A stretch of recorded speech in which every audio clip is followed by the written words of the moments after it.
Mettez-vous d'accord, Valérie Expert. Mettons-nous d'accord aujourd'hui. Mathias, on commence avec vous. C'est un coup de cœur culturel. Oui, coup de cœur, culturel. C'est sur un livre écrit par Sergueï Girnov. Alors, je dois dire que Sergueï est un copain, pour être tout à fait honnête, mais c'est pas pour ça que j'ai un coup de cœur.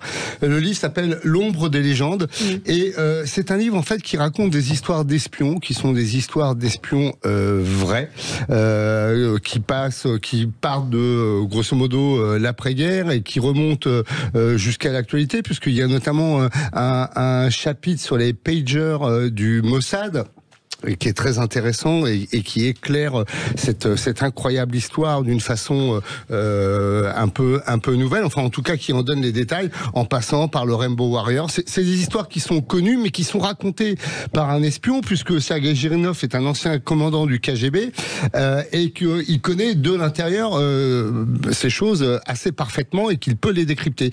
Alors l'intérêt de ce livre, c'est que à la fois, c'est des histoires qui peuvent se lire quasiment sur la plage comme un roman, et en même temps, c'est un document incroyable sur ce que c'est que le métier d'espion, le rôle justement du renseignement et de l'espionnage, et notamment du renseignement humain, à une époque où on a tendance à penser que le renseignement humain, c'est-à-dire le renseignement de terrain, peut disparaître au profit d'un renseignement plus informatique ou digital.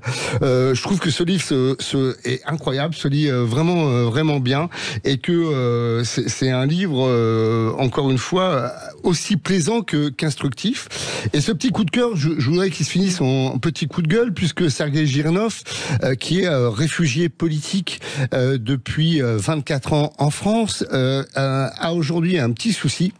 C'est que son statut son droit de travail, son visa, n'est pas renouvelé, et qu'il en a fait la demande en décembre dernier, et depuis 6 mois il n'a aucune nouvelle, et ça lui pose pas mal de problèmes, parce que notamment il est chroniqueur sur LCI et sur d'autres médias, et il ne peut plus travailler, ou en tout cas ça complique énormément sa façon de travailler, et alors il sait pas pourquoi. Est-ce que c'est parce que au ministère de l'Intérieur ils sont débordés? Est-ce que c'est une conséquence de la politique de Retailleau sur les visas?